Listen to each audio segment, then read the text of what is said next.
nous embrase, que le feu du Saint-Esprit nous inonde.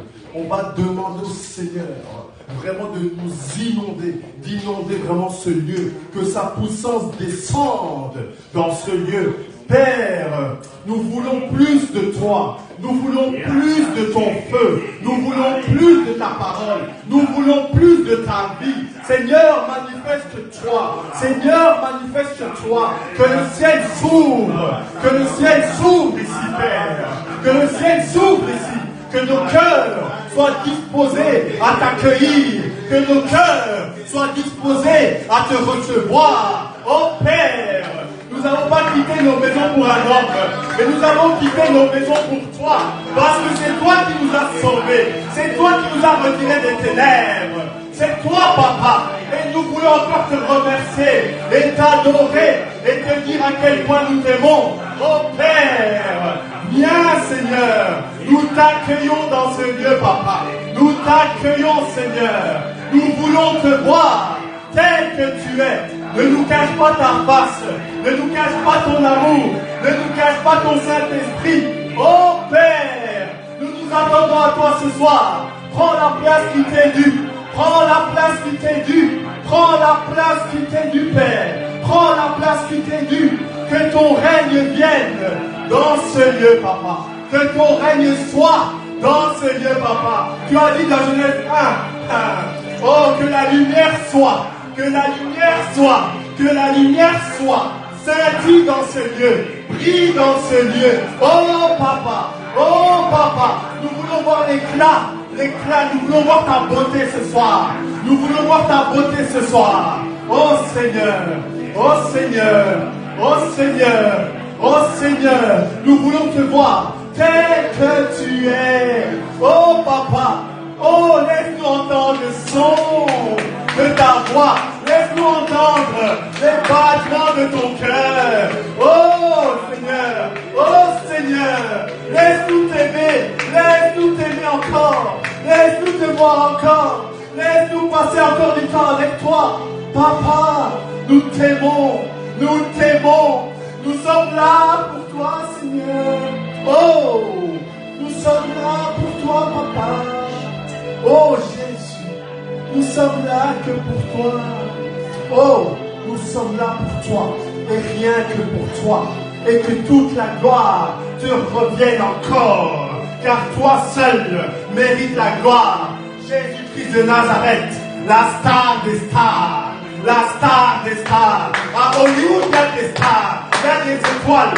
Mais ce sont des étoiles brillantes. Mais je connais une étoile brillante du matin. Et quand elle décide, quand elle scintille, elle ne s'arrête pas de scintiller. Oh my God. Oh Jesus. Oh le rocher des âges. Son nom n'a pas de date de péremption. Oh my God. Il n'a pas de date de péremption. Oh my God.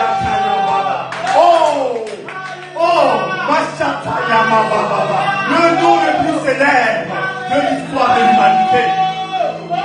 Un nom qui ne laisse pas indifférent. Un nom qui parle.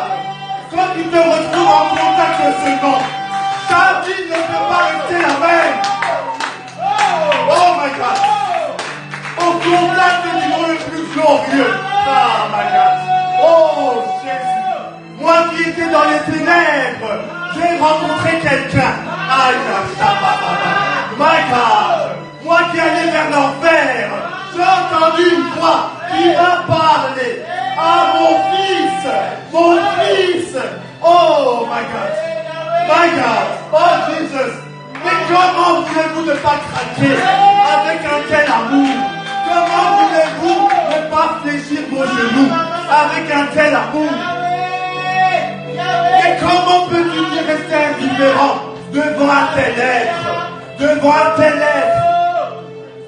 Oh Jesus, il n'était pas obligé de le faire, mais il l'a fait, par amour pour toi, par amour pour moi. Moi qui étais condamné à perpétuité, la liste était longue, ils étaient prêts, le juge était prêt à déclarer la sentence ultime, mais ce que les gens ont oublié, c'est que le juge, il est en même temps avocat. Objection, votre honneur. Voici quelque chose qui peut faire basculer le cours de l'enquête avant de faire. Voici l'agneau de Dieu qui ôte le péché du monde. My God, Jesus. Ce soir, ça va être chaud. Ça va être chaud ce soir. Amen. Certains disent, le lion est mort ce soir. Mais qui vous a dit ça? Certes, il est mort, mais il est surtout ressuscité. Il est surtout ressuscité. Ne vois-tu pas que le tombeau est ouvert? Le tombeau est ouvert. Bon, tous sont enterrés. Les Darwin, les prophètes Mahomet, tout ça, enterrés. Mais je connais quelqu'un qui est vivant, qui s'appelle Jésus, et qui va encore te faire du bien ce soir. My God. Oh, Jesus. La joie du Seigneur. Mon ami, si tu es venu décourager, tu vas venir repousser, tu vas venir fortifier, tu vas venir régénérer. Oh my God. Pourquoi? Parce qu'il n'est pas venu pour les bien portants, mais il est venu pour les malades. Il est venu pour les pécheurs. Donc c'est pas son état qui te fait peur, au contraire. My God. Jesus. Quand j'étais mal, combien de fois j'ai voulu me suicider? Les gens m'ont laissé, les gens m'ont délaissé, les gens m'ont abandonné. Mais il y en a un qui a parlé sur ma vie, au point de sacrifier sa vie pour moi. My God. Wow. Quel amour. Quel amour. Mais qui suis-je? Moi qui ai été tiré de la poussière. My God. Mais qui suis-je? Qui suis-je pour mériter ça? Oh, quel amour! Quel amour! Jesus, le Nazaréen, l'homme de Galilée, l'homme de Galilée, la star des stars. Oublie tes stars hollywoodiennes, oublie ça. On n'aime pas encore entrer dans le message que le Père est déjà là. Pourquoi? Parce qu'il y a des rendez-vous qui ont été prévus depuis l'éternité passée. Parce que nous, on a nos calendriers à nous, les calendriers grégoriens, tout ça. Mais il y en a un là, il a un calendrier céleste. Il a un calendrier céleste. Et depuis l'éternité passée, il avait bloqué ce jour. Il avait bloqué ce jour pour te faire du bien. Pour me faire du bien. Écoutez, la Belgique là, elle va tellement entendre parler de Jésus qu'on va te demander si Jésus n'est pas belge. Tellement on va l'entendre dans ce pays. En Wallonie, en France, à Bruxelles, ils vont savoir qu'il y a un nom qui est au-dessus de tout nom. Jesus. Oh, quel nom. Mais ce n'est pas un simple nom. My God. Il y a nom et nom. Quand tu l'invoques, tu as coup. Ton cœur qui bat. My God. Imaginez-vous qu'on va arriver au ciel. Oh, on est tous conviés aux noces de l'agneau. Je suis invité. Vous êtes invités. Mais, pour ta vie, tu n'as pas compris ton billet d'avion pour aller au ciel? Oh, vous n'avez pas que votre passeport. Mais prenez votre passeport. Parce que le décollage est pour bientôt, mes amis. Oh oui, fais-toi beau, fais-toi belle, comme la reine Esther qui faisait sa toilette. Car les yeux du roi avaient posé ce regard sur elle. Elle faisait sa toilette. Car elle devait passer devant quelqu'un. Elle avait été choisie par quelqu'un. My God, nous sommes conviés aux noces de l'agneau. Les noces de l'agneau.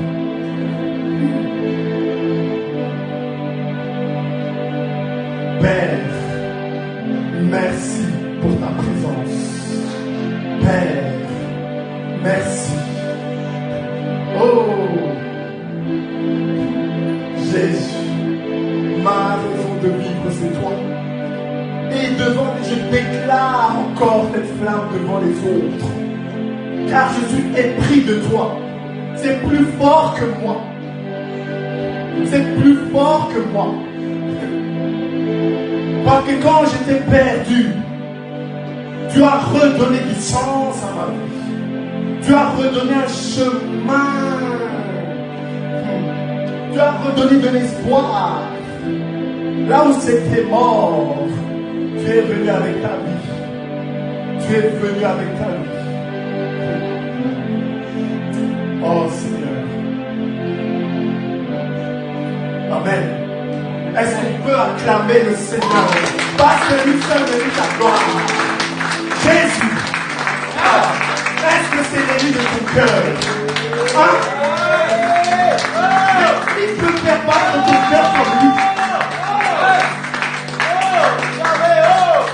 Rien que sa démarche. Rien que sa démarche. My God. Il est venu sur terre et il a marché. La terre a tremblé, mais elle ne s'est pas effondrée parce qu'en même temps il a marché. Mais sa parole a maintenu cette terre. Oh Jesus. La pièce maîtresse de mon équipe. Le joueur préféré de mon équipe. Oh Jesus. Même sa vareuse est élégante. Quelle vareuse blanche, sans tache ni ride. Et quand elle est là, elle frotte le sol. Les saletés qui sont à côté là, elles disparaissent. Elles disparaissent. Elles disparaissent. Cette femme-là, il y a une femme. Elle avait perte de sang de 12 ans. 12 ans de perte de sang. Mais elle s'est dit, si je touche la robe de cet être-là, il va se passer quelque chose. Parce qu'il y a robe et robe. Il y a robe et robe. C'est pas la robe que la confectionnée à Gucci, mais c'est une robe qui vient du ciel. Amen. Oh, donc il y a la saveur du ciel. Le pain là. Le pain là. La robe de la justice. Waouh. La robe de la justice. Et cette femme là, elle s'est dit non. Il y a une foule là, c'est compliqué.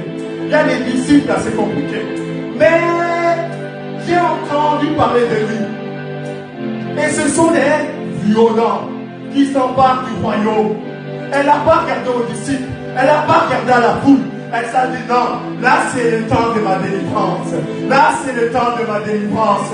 Là je dois saisir l'occasion. Parce que cette opportunité ne se représentera peut-être pas. Alors laisse-moi te dire ce soir. Si tu as quelque chose qui te maintient encore, aujourd'hui ça va s'arrêter.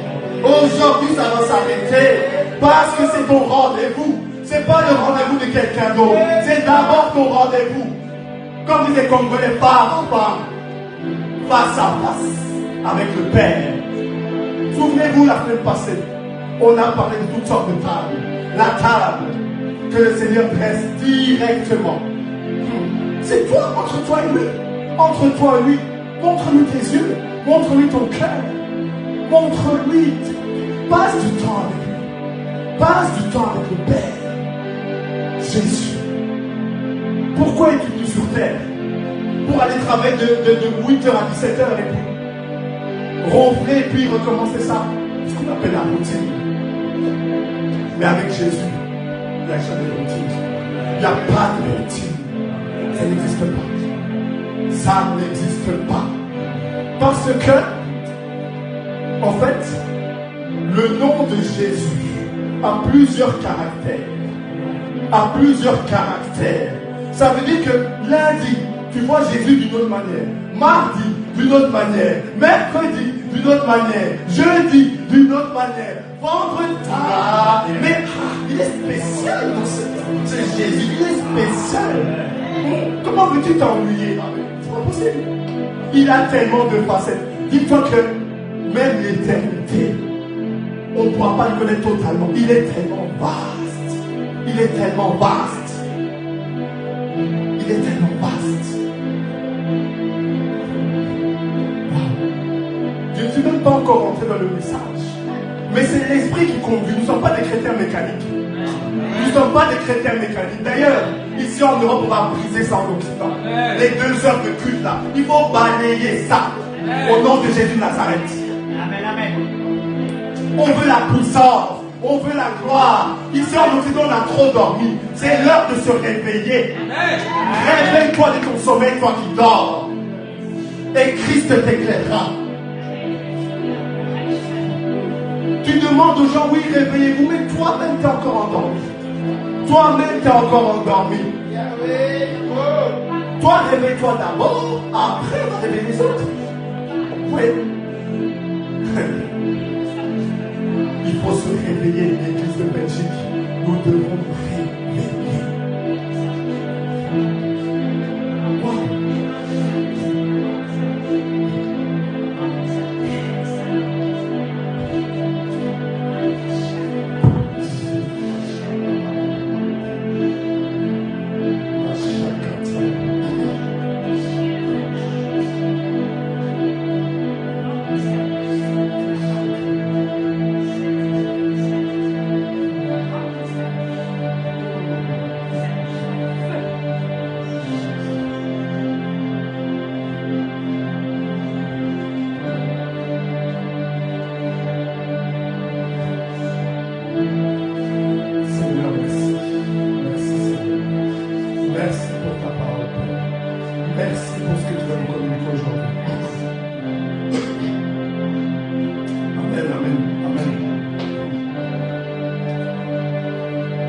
La Bible dit dans Osée 4:6, mon peuple périt par manque de la connaissance.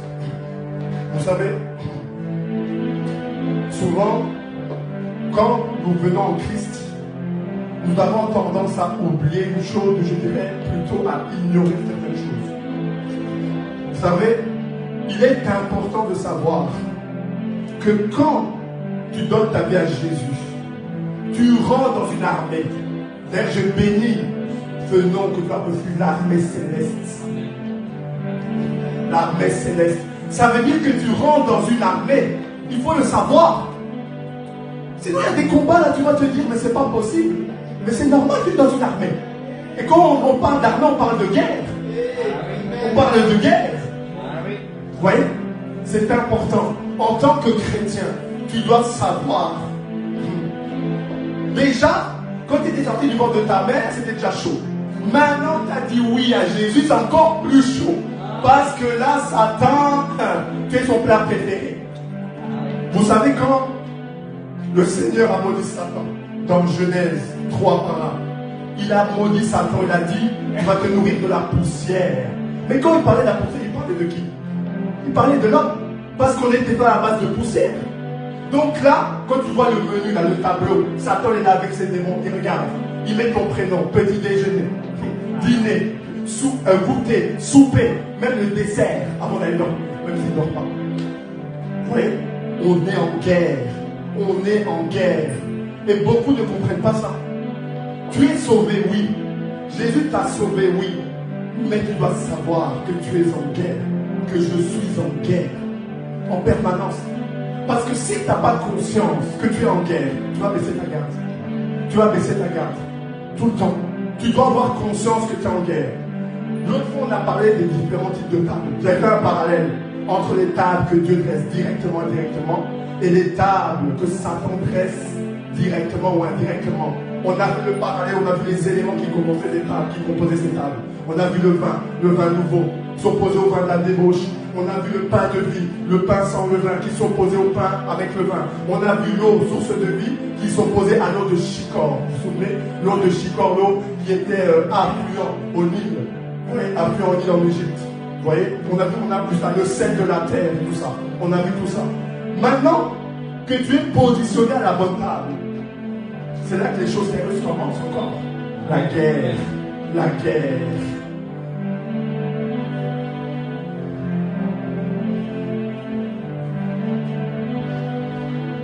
Éphésiens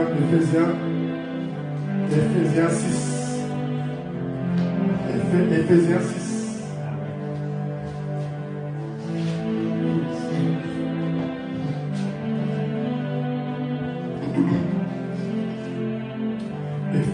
Éphésiens, chapitre 6, à partir du verset 10.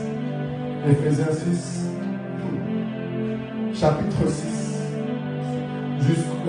Éphésiens 6, pardon, chapitre verset 10.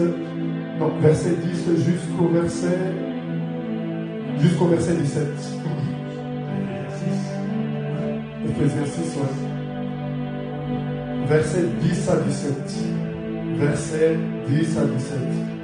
Ok. Au reste, mes frères, fortifiez-vous dans le Seigneur et dans la puissance de sa force. Revêtez-vous de toutes les armes de Dieu, afin de pouvoir résister aux embûches du diable. Car nous n'avons pas à lutter contre la chair et le sang, mais contre les principautés, contre les puissances, contre les seigneurs du monde des ténèbres de ce siècle, contre les méchancetés spirituelles qui sont dans les lieux célestes. C'est pourquoi prenez les armes de Dieu, afin de pouvoir résister dans le mauvais jour et tenir ferme après avoir tout surmonté. Soyez fermes, ayant à vos reins la vérité pour ceinture, ayant revêtu la cuirasse de justice, ayant vos pieds chaussés prêts pour l'évangile de paix. Par-dessus tout, prenez le bouclier de la foi, avec lequel vous pourrez éteindre tous les dards enflammés du malin. Prenez aussi le casque du salut et l'épée de l'esprit qui est la parole de Dieu. Amen.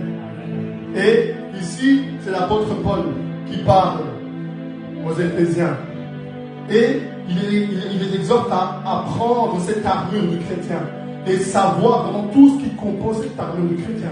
Il y a le casque du salut. Le salut. La Bible dit que le seul nom par lequel ils pourront être sauvés, qu'ils soient au ciel ou sous la terre, c'est le nom de Jésus. Le nom de Jésus. C'est le nom qui conduit au salut. Jésus est le salut. Et le salut. Vous voyez? Mais, pourquoi c'est au niveau du casque? Parce que ton esprit doit être conditionné afin que le salut là, que tu as hérité, que tu le gardes. Que tu le gardes. Tu dois avoir cette vision là dans ton esprit que Jésus t'a sauvé. Mais il ne t'a pas sauvé juste pour te sauver comme ça. Il y a un chemin à parcourir. Il y a un chemin à parcourir, le salut. Beaucoup disent oh non, chrétien un jour, chrétien toujours. J'ai été sauvé, c'est bon. Je me repose sur mes lauriers. Mais on est en guerre. On est en guerre. On est en guerre. Du coup, si tu te reposes sur tes lauriers, ne t'étonne pas d'être englouti. Vous voyez, le salut, ça veut dire qu'il faut travailler ses pensées aux choses d'en haut. Aux choses d'en haut, aux choses du ciel. Le casque du salut. Tous les jours, tu dois penser au ciel. Tous les jours, tu dois penser à Christ. C'est tes pensées. Travaille tes pensées. Le casque du salut. Le casque du salut. La cuirasse de la justice. La cuirasse, c'est au niveau du dessus. Du dessus du corps. Et la cuirasse protège le cœur. La cuirasse protège le cœur. Garde ton cœur plus que toute autre chose, car c'est de là qu'émanent les sources de la vie. Il faut garder son cœur. Il ne faut pas mettre les oreilles de ton cœur n'importe où. Écouter des querelles qui vont t'amener nulle part. Ça ne sert à rien. Garde ton cœur dans la parole. David disait dans le psaume 119:11, je sais ta parole dans mon cœur, afin de ne pas pécher contre toi. Parce qu'il avait cette cuirasse qui a terrassé Goliath, bizarrement. Quand Saoul voulait lui donner son armure, il a refusé. Parce qu'il était déjà équipé par quelqu'un. Or que Saül voulait venir avec son armure charnelle là. Oh tiens, ça tient. Mais ça c'est pas ma bataille, monsieur.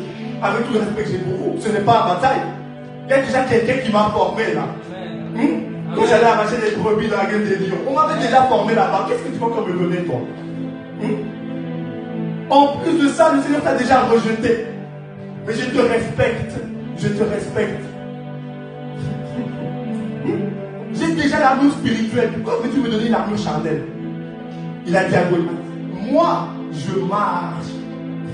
Goliath, il est venu avec sa lance, son javelot et l'épée. Mais il a dit, moi, je marche au nom de l'Éternel.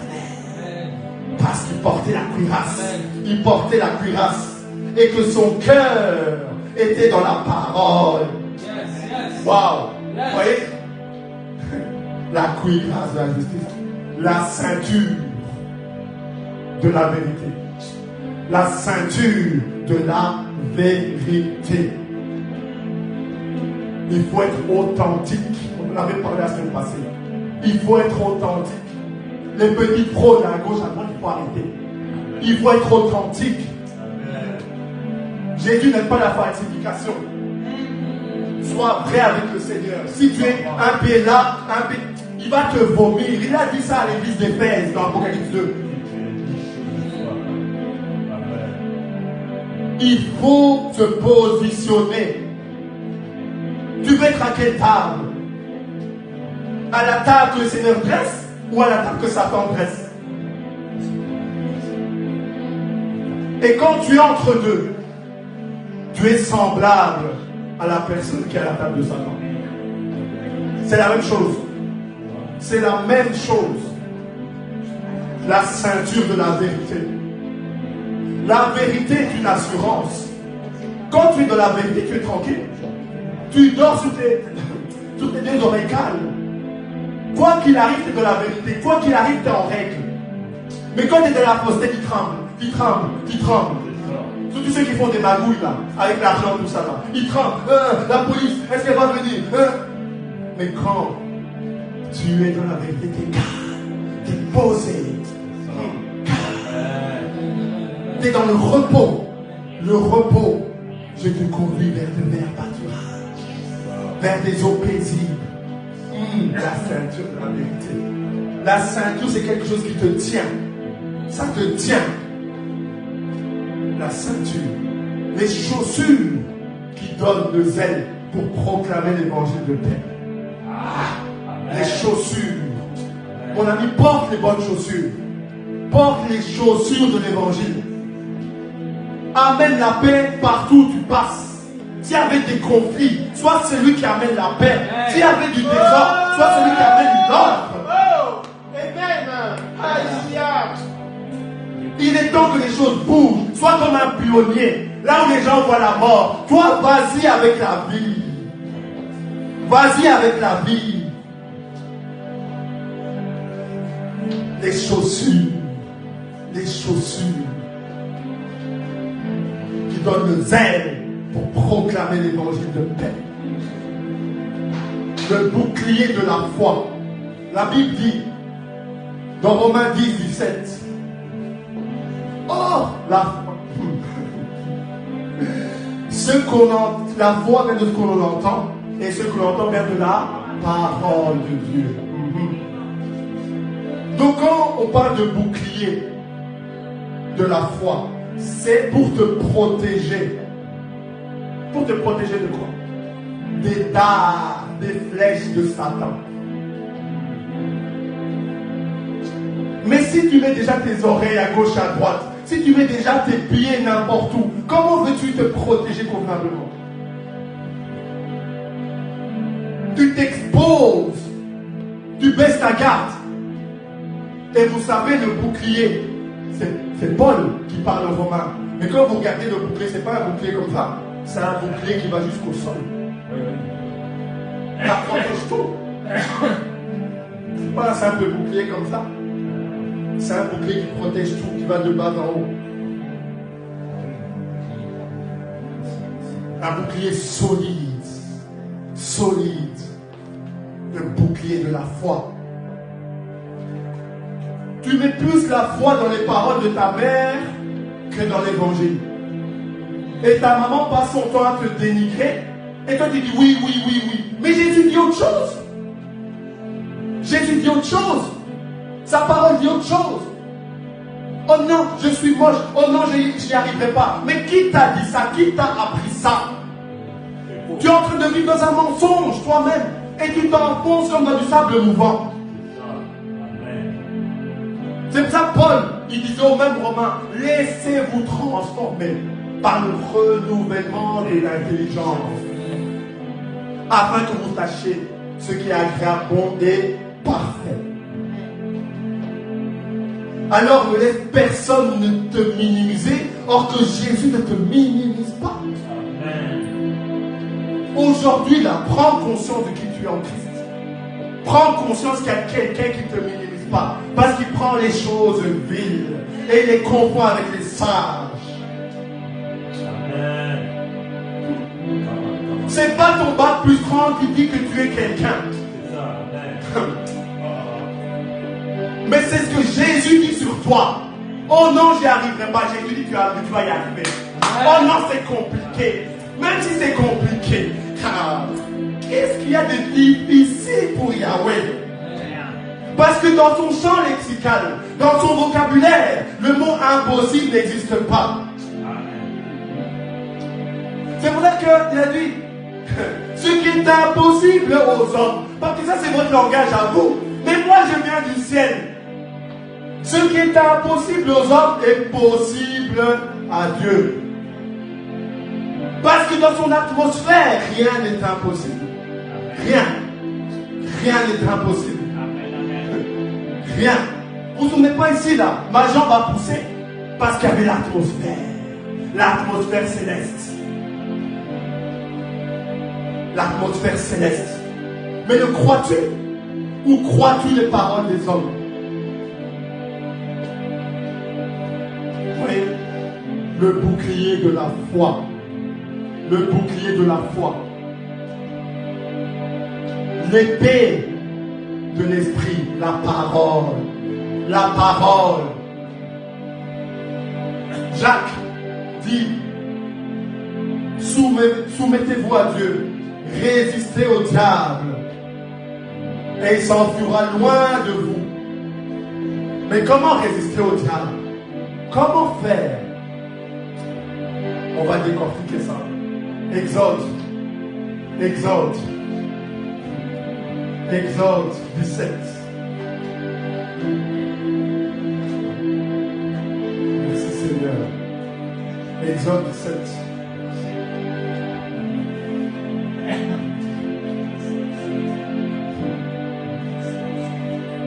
Exode 17, à partir du verset 8. À partir du verset 8 jusqu'au verset 16. Merci Seigneur pour ta parole. Exode 17. Ok. Alors, Amalek vint et livra bataille contre Israël à Réphidim. Et Moïse dit à Josué, choisis-nous des hommes et sors pour combattre contre Amalek. Et je me tiendrai demain sur le sommet de la colline. Et la verge de Dieu sera dans ma main. Et Josué fit comme Moïse lui avait ordonné, en combattant contre Amalek.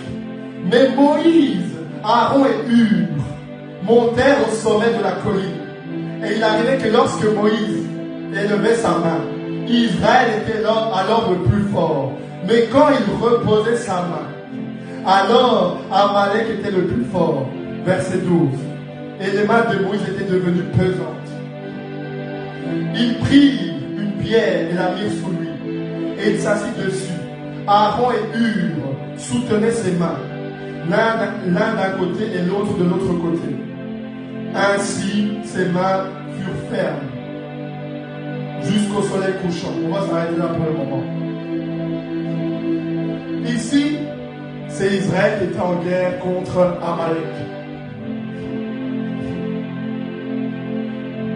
Amalek qui veut dire dans la vallée.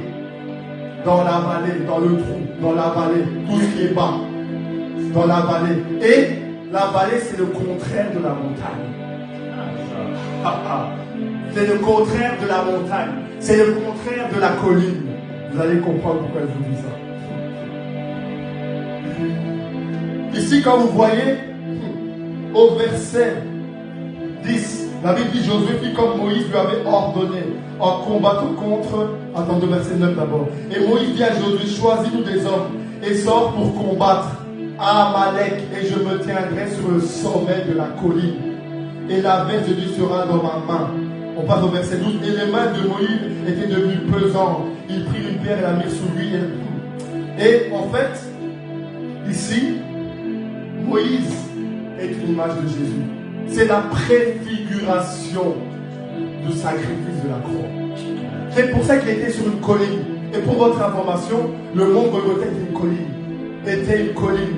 Et souvenez-vous, il y a quelques minutes, je vous ai parlé de la vallée qui est en bas.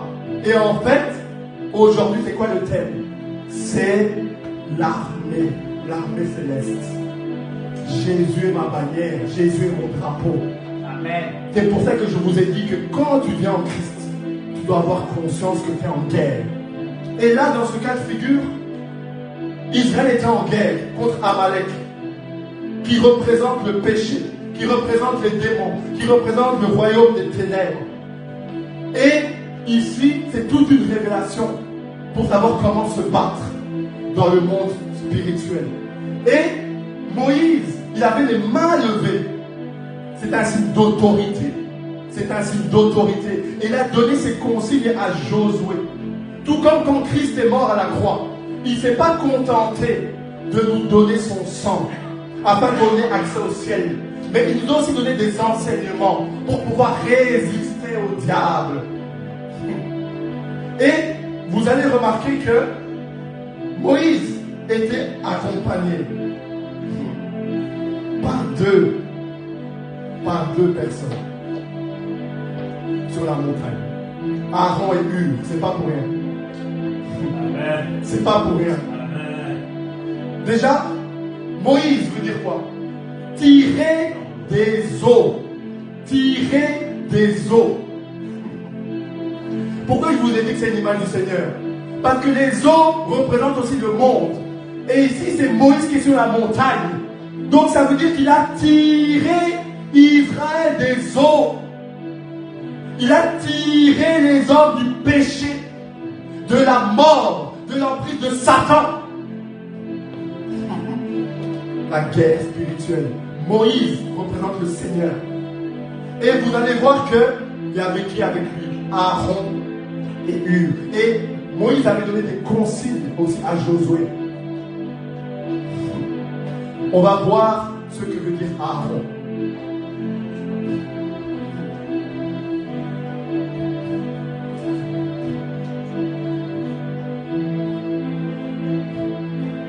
Aaron veut dire éclairer. Veut dire éclairer. Pourquoi? Parce que tu ne peux pas rentrer en guerre sans connaître les armes que tu as et sans connaître les armes de ton adversaire. Ça veut dire que quand il y a le côté Aaron, c'est le côté éclairage, le côté enseignement. C'est pour ça qu'il a dit, allez et faites des nations des disciples et enseignez-leur. Donc Aaron, c'est l'éclairage, l'enseignement. Et on va voir que Jésus lui-même était enseigné. Il grandissait en sagesse. On va le lire. Luc 2. Luc 2. Après, on va revenir à Exode 17. Luc 2. Merci Seigneur. Luc 2.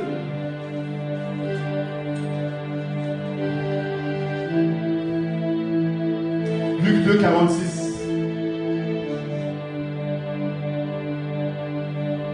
Luc 2, 46.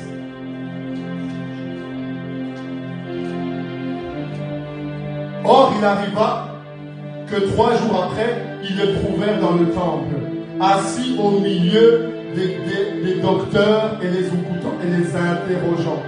Tous ceux qui l'entendaient s'étonnaient de sa sagesse et de ses réponses. Donc vous voyez ici que Jésus, il est venu avec l'écoute. Il est venu écouter. Et en fonction de ce qu'il écoutait, ça lui donnait une sagesse. Il grandissait en sagesse. Parce que Jésus était 100% homme et 100% Dieu. Mais la Bible dit aussi dans Philippiens 2 qu'il s'est dépouillé. Donc il y avait une certaine limite. Une certaine limite. Une certaine stature. Mais il avait besoin aussi de grandir en sagesse. C'est pour ça qu'à l'âge de 12 ans, il commençait à aller dans le temple pour préparer son ministère. Pendant 18 ans, il était lui-même disciple du Saint-Esprit. Amen. Afin que pendant 3 ans et demi, il exerce son ministère aux yeux de tous. Il a été enseigné lui-même.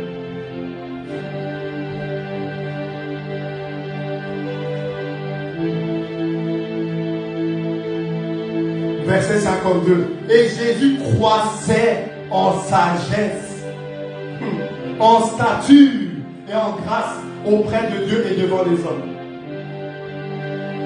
Vous savez, un chrétien qui n'est pas bien enseigné va faire des dégâts.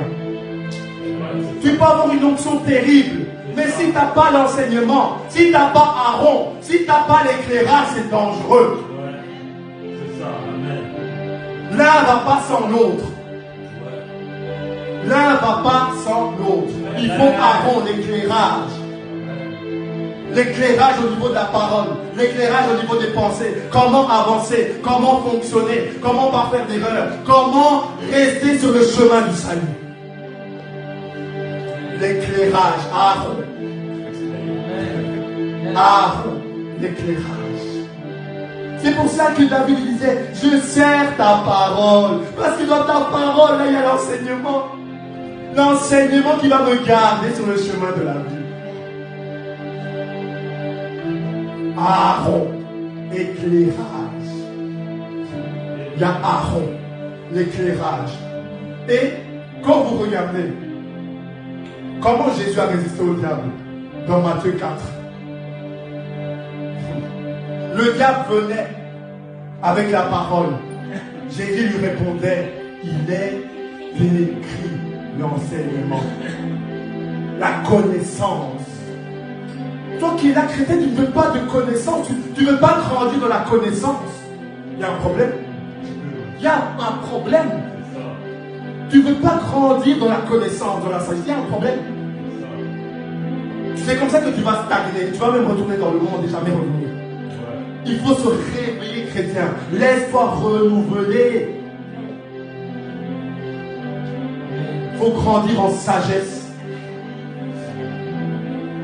Il faut accepter l'enseignement. Jésus lui-même, il s'est assis 18 ans dans les temples, il apprenait, il écoutait. Il grandissait en stature, en sagesse. Et nous, qui sommes-nous? Qui sommes-nous? Personne.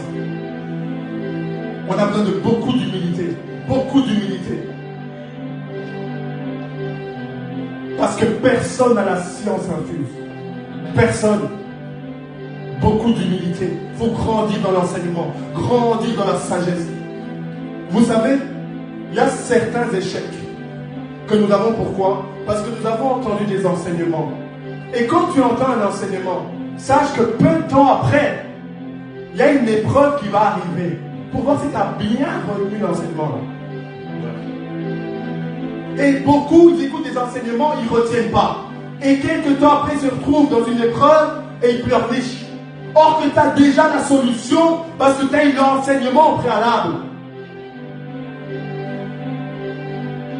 C'est important, l'enseignement va t'apprendre à résister au diable. Amen.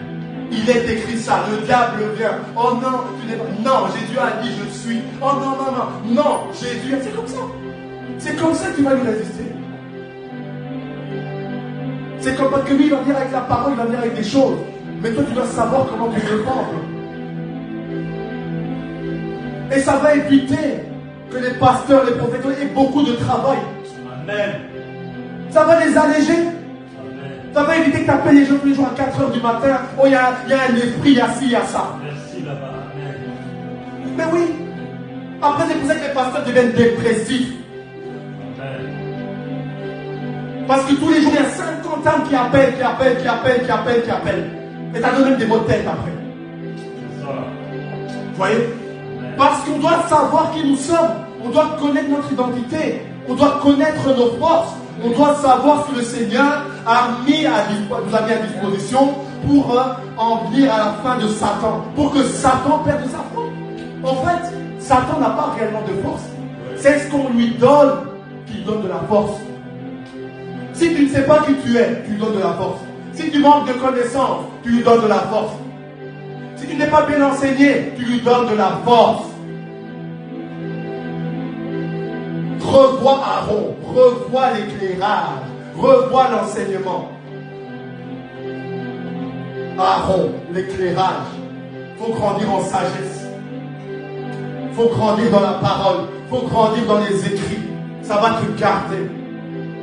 Vous savez, quelqu'un qui a oublié les enseignements, quelqu'un qui a oublié les écrits, il est semblable à un ignorant. Qui sont au même niveau, il n'y a pas de différence. Il n'y a pas de différence. Ils vont tous les deux avoir des échecs. Tous les deux. L'enseignement, c'est important. L'enseignement. Aaron. Il y a encore quelqu'un. Il y a Hur. Qui veut dire trou. Et Hur, ça représente en fait le jeûne et la prière. Le jeûne et la prière. Il a dit veiller et prier afin de ne pas succomber à la tentation. Veiller et prier. Tu es chrétien, mais tu n'as pas une vie de prière, il y a un problème. Tu es chrétien, mais tu ne pries pas. Oui, il y a un souci. Il y a un souci. La prière, c'est important, la prière. La prière. Tu veux être victorieux, mais tu ne pries pas. Tu dois toujours appeler, oh oui, prophète, prie pour moi. Mais toi, prie. On t'a donné une bouche, non? Amen. Prie. Amen. Passe à l'action. Un chrétien, c'est un acteur, il n'est pas passif. Amen. Tu es acteur de ta propre vie. Pourquoi? Parce que Jésus t'a donné l'autorité. L'autorité, il l'avait donnée. Satan l'avait pris. Mais à travers son sacrifice, il a encore récupéré, il a encore redonné. Tu dois être acteur. Tu dois parler. Tu dois te battre. Tu dois être un homme de prière. Moi, je vais prier sans cesse. Prier sans cesse. Ne baisse pas ta garde. Ne baisse pas ta garde. Parce qu'on est en guerre. On est en guerre. Et aussi, cette force que tu as là, même de la prière, ne t'en rends même pas.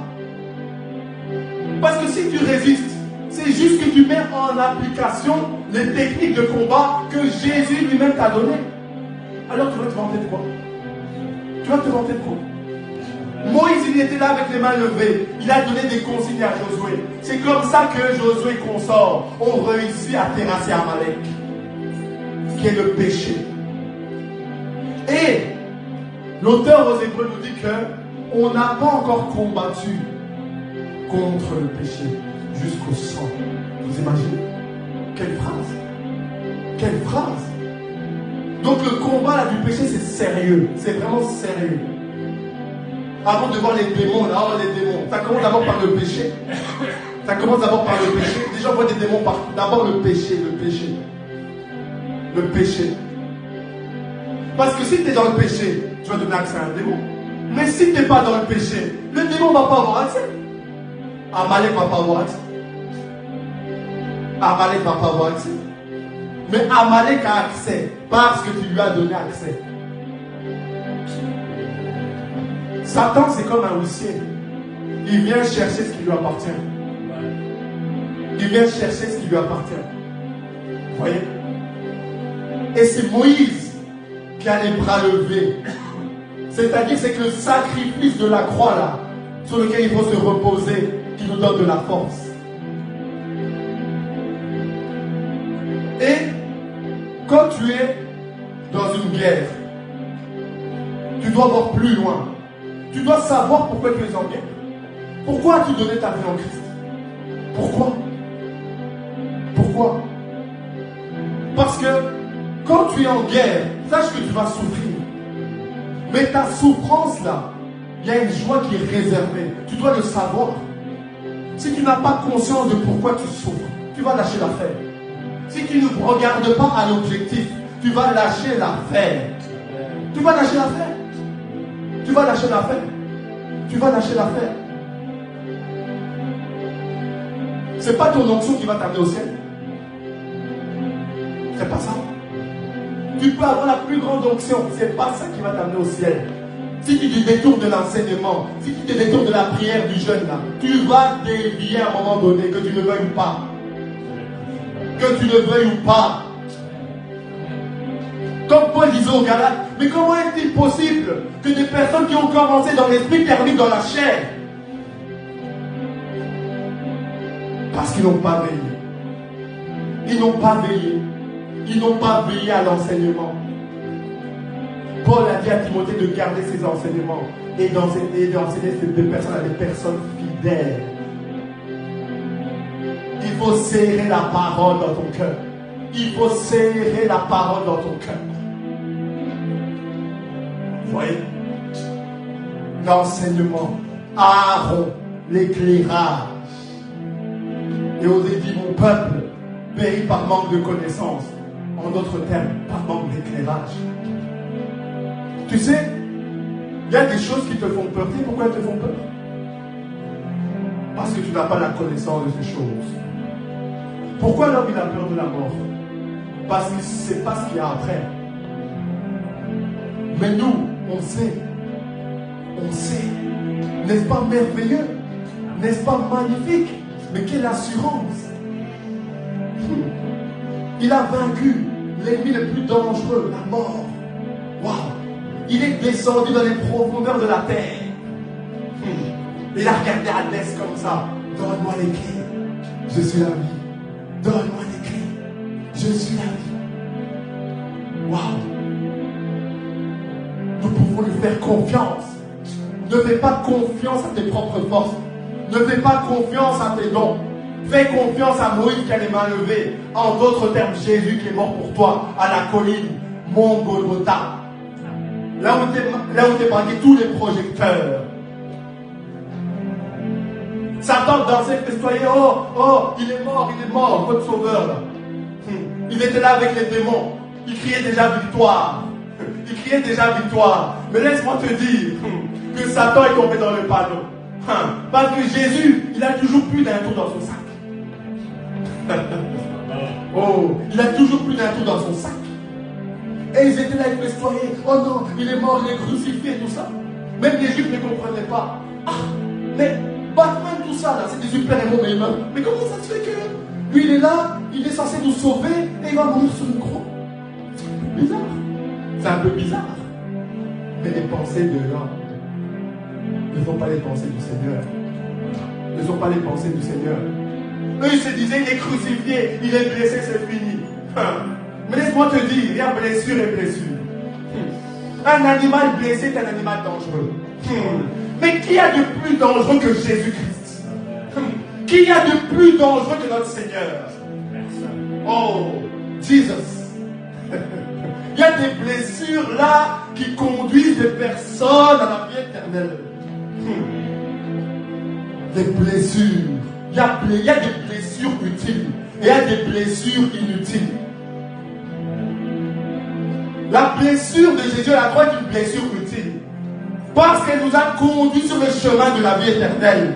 Nous qui étions morts dans nos offenses, dans nos péchés. Il a changé notre destinée à travers ses blessures. À travers ses blessures. Waouh! Il y a des blessures que tu as dans ta vie. Tu te dis, oh non, j'ai eu des blessures, c'est compliqué. Mais ces blessures-là t'ont arrêté sur un chemin. Parce que si tu n'avais pas été blessé de la sorte, tu serais certainement en enfer. Mais cette blessure t'a redirigé vers le chemin de la droiture. Alors bénis le Seigneur. Bénis le Seigneur. Mais il y a des blessures inutiles. Oh non, c'est mon petit copain. Des souffrances inutiles. Tu souffres pour rien. Tu vas être blessé pour rien.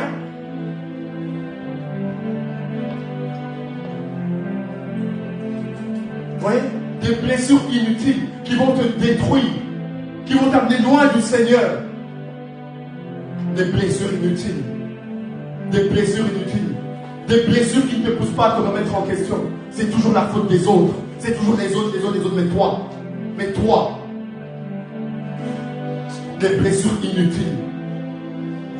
Tu vas dans des bourbiers et puis tu t'étends d'être blessé.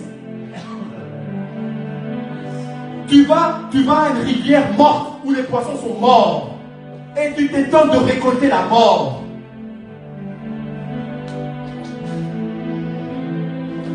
Vous voyez? Les blessures inutiles. Mais il y a quelqu'un qui a été blessé, qui a été crucifié utilement. Un sang qui lave. Mais vous ne trouvez pas ça bizarre, vous? Un sang qui nettoie. Il nettoie mieux que le savon de Marseille.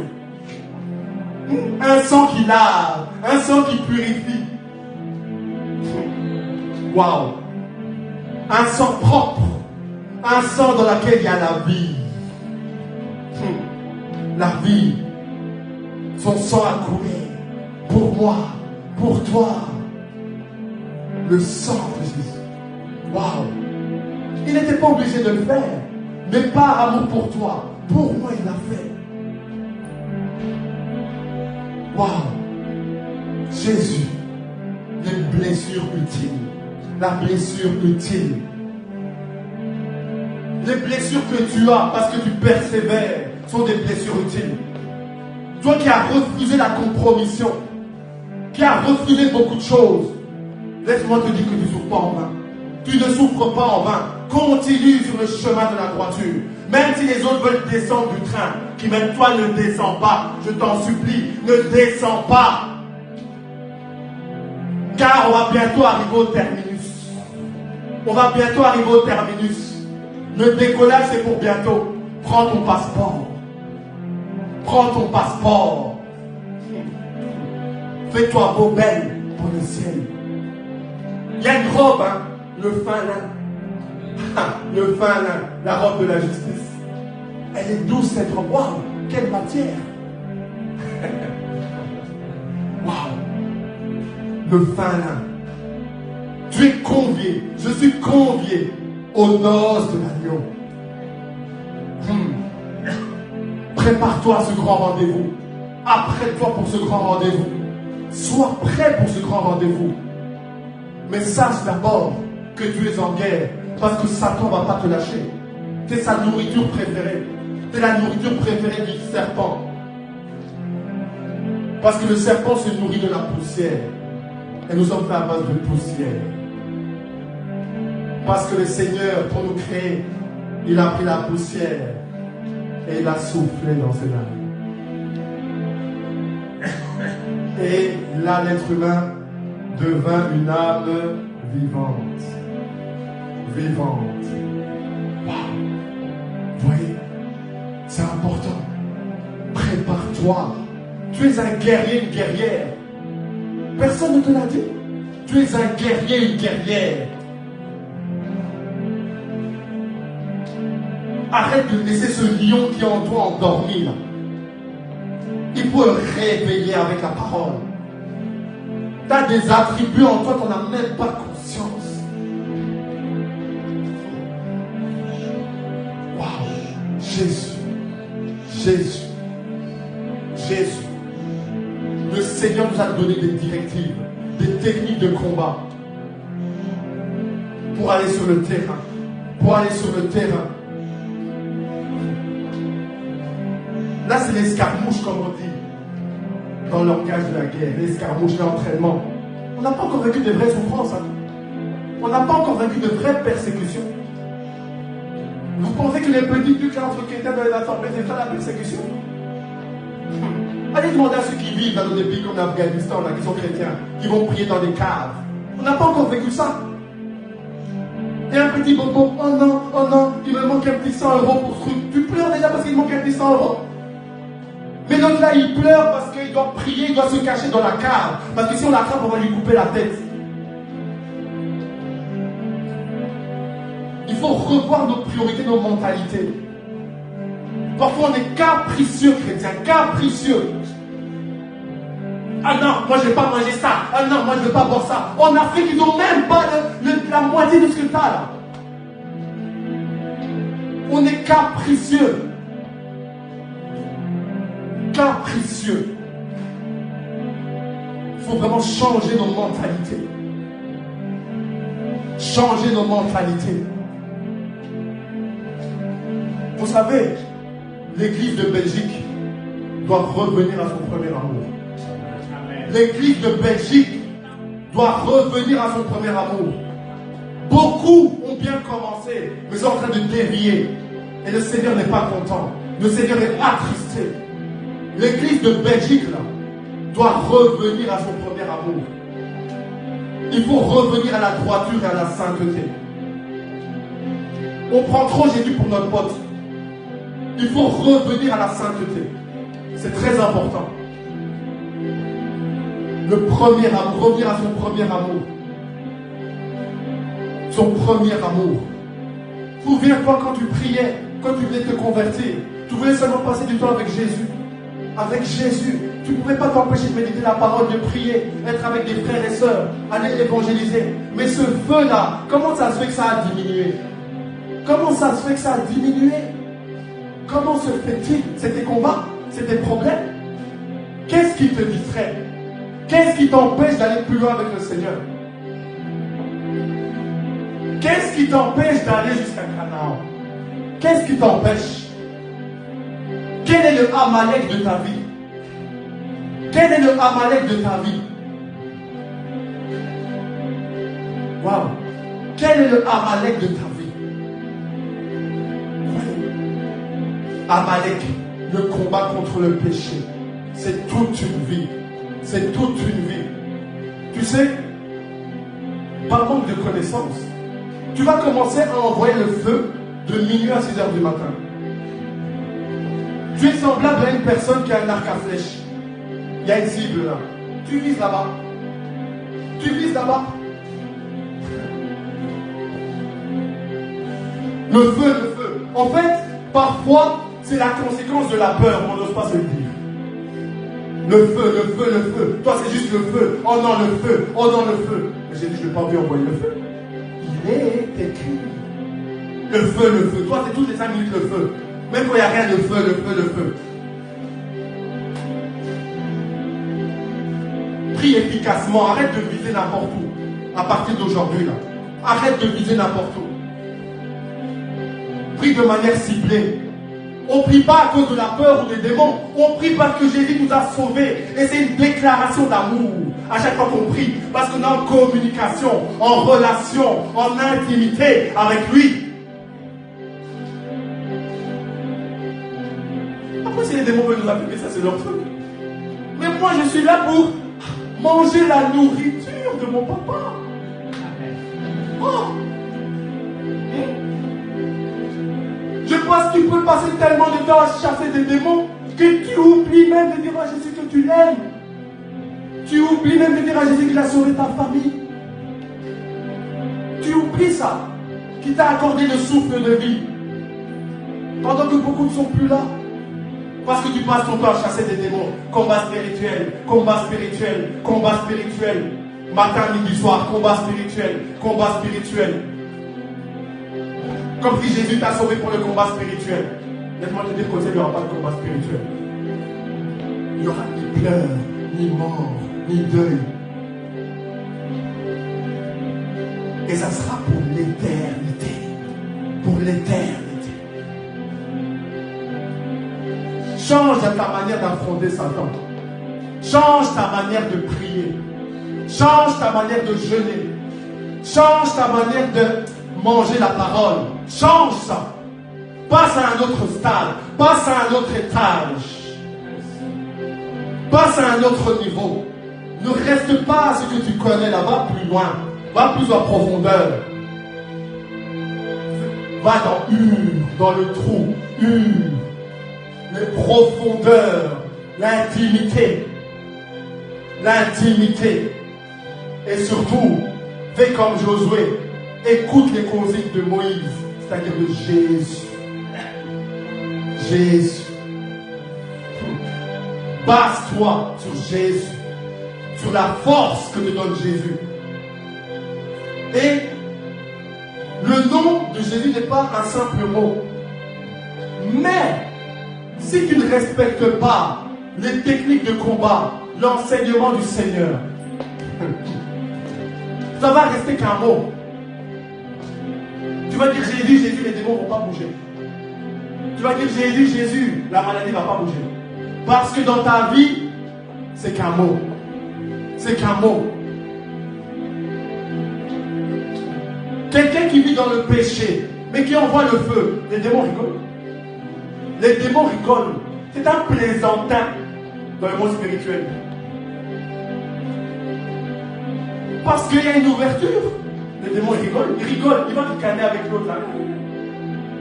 Parce que tu n'as pas une vie en ordre. Tu dois d'abord te positionner. Tu dois d'abord te positionner. Ne te dis pas non, j'ai péché, c'est chaud. Comment je vais m'en sortir? N'oublie pas que Jésus est mort pour tes péchés. Et pourquoi il est resté 3 jours et 3 nuits?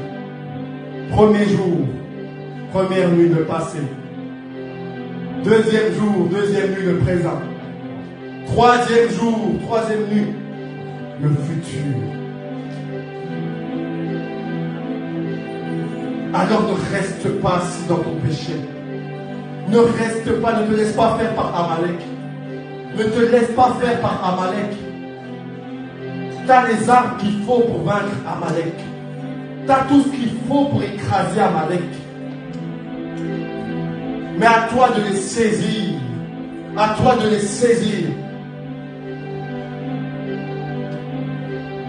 Amalek est déjà vaincu.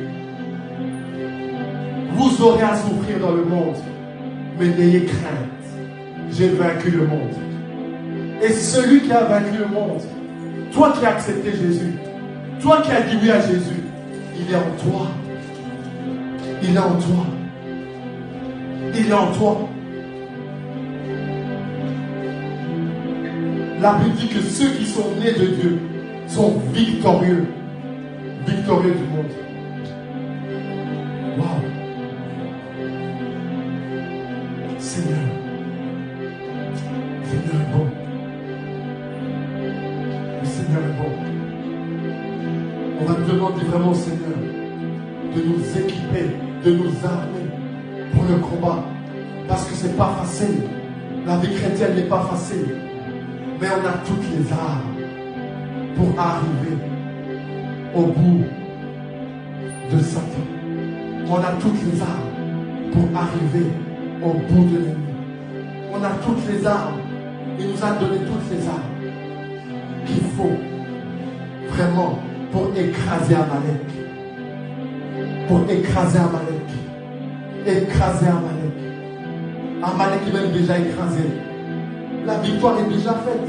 Mais à toi de saisir ta victoire. Ne te repose pas sur tes lauriers. Car tu dois te rappeler que nous sommes en guerre. Que nous sommes en guerre. Que nous sommes en guerre. Seigneur, merci Père. Merci pour ta grâce. Merci Seigneur.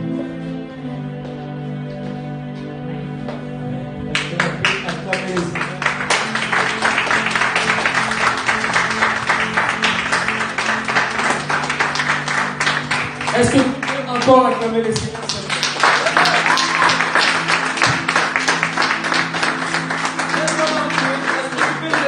Est-ce que tu peux commence juste en priant là. Commence juste en parlant là.